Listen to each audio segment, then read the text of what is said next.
Вчера вечер заедно со министерот Цугаревски имавме состанок со синдикатот на машиновозачите. Ги слушавме нивните барања. Морам да кажам дека дел од нивните барања се легитимни, ги разбравме нивните проблеми кои што ги имаат.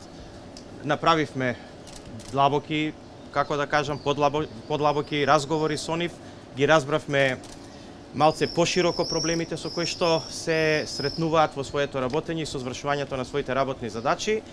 Мислам дека постигнавме солиден договор, не само сега, него и во иднина, да имаме отворен разговор со сите синдикати, вклучително и со синдикатот на машиновозачите, да ги решаваме и разбираме проблемите кои што ги имаат.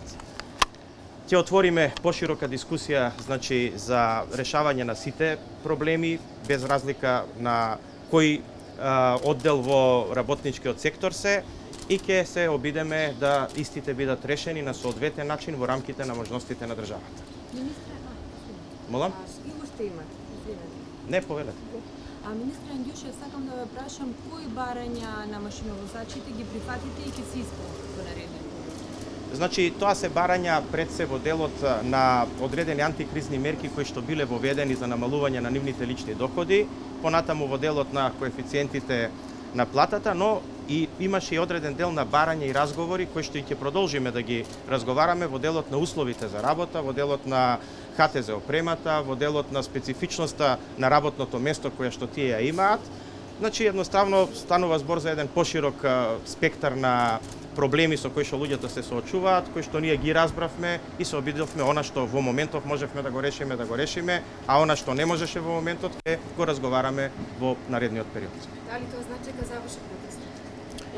Па јас колку што сум информиран, а и вие сте веќе информирани добро, дека од 00 часот возовите се обраќаат. Андјушев, само уште една мала дополна, ако може, дали имате некаков аранжман или некаква стратегија на кој начин ќе го вратите предпријатието да работи без загуби, со оглед на тоа дека во последните неколку години фирмата имаше загуби? Значи, видете, предпријатијата кои што се во собственост на државата, кои што работат со загуби, предпоставувам дека сите ќе разберат дека не постои магионичарско стапче со кое што може преку ноќ да се направат профитабилни, но мислам дека сите тие предпријатија ќе бидат предмет на анализа сериозна.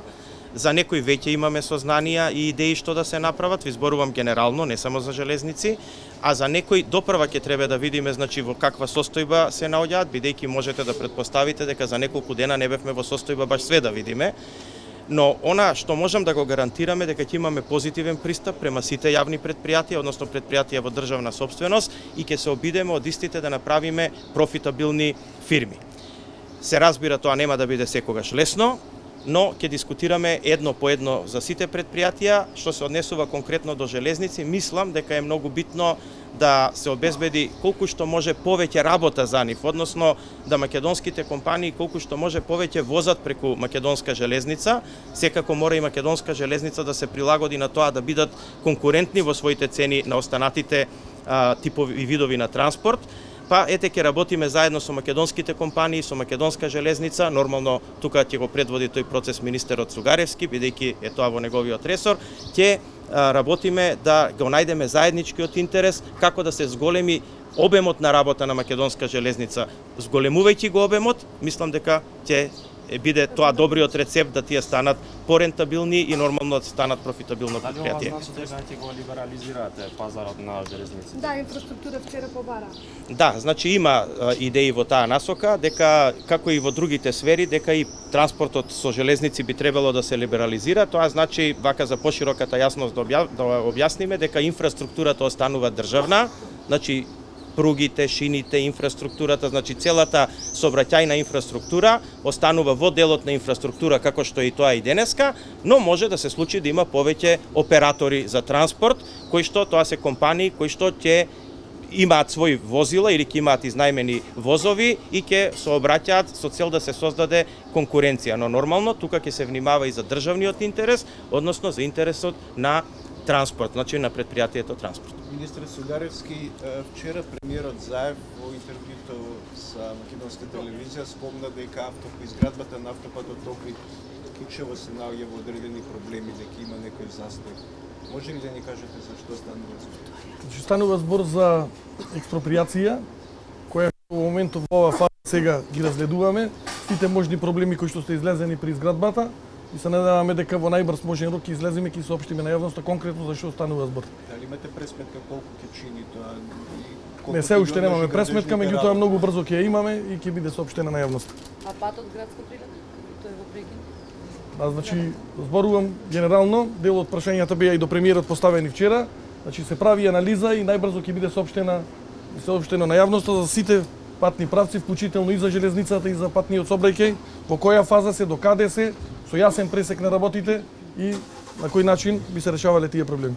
Министре, вчера на состанокот кој го имавте со машиновозачите, може ли да кажете дали имаше некое ветување дека може би нема да има повторно протести за да може да нема прекини во сообраќајот и пред се загуби?